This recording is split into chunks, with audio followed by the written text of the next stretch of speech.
네, 선물 시장 역시 하락세로 거래를 마쳤는데요. 주요한 이슈들 어떤 것들이 있었는지 교보증권의 김지혜 책임연구원 연결해 보겠습니다. 안녕하세요. 네, 안녕하세요. 네, 선물 시장에서 외국인들의 순매도는 계속해서 이어졌었는데요. 선물 시장 오늘장 특징은 어떤 걸로 보십니까?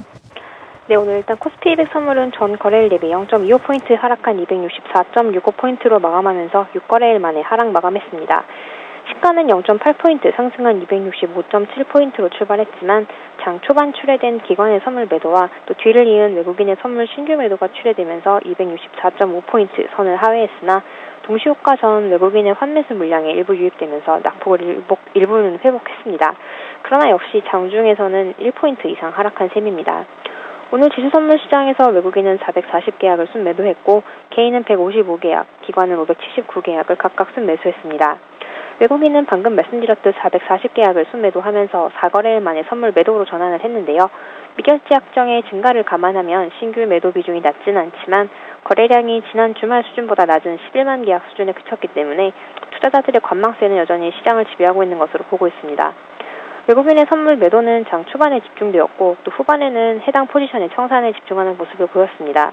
외국인 투자자 내부의 데이 트레이더의 비중이 여전히 높은 것으로 보고 있습니다. 만기의 2월된 선물 규모와 차익 포지션을 제외한 투기적 순매수 포지션의 누적 추이를 고려할 경우 외국인은 오늘 매도를 했지만 여전히 추가 매수 여력은 1,000계약 수준에 불과한 것으로 추정됩니다. 따라서 시장의 거래량 증가와 함께 적극적인 신규 매수가 유입되지 않는다면 당분간 선물시장 수급이 긍정적일 가능성은 높지 않은 것으로 보고 있습니다. 그러나 반대로 베이시스는 오늘 일평균 1.78포인트를 기록하는 등 강세를 이어가고 있는데요. 지난주와 달리 금일 외국인의 선물 매도에도 불구하고 높은 수준을 유지할 수 있었던 것은 현물 시장에서 투신의 바스켓 매도로 인해서 현물의 상대적 약세 현상이 강하게 나타났기 때문입니다. 오늘 프로그램 거래는 차익 98억 순매수, 또 비차익 거래에서는 98억 순매도 등 중립 수준에서 마감을 했습니다.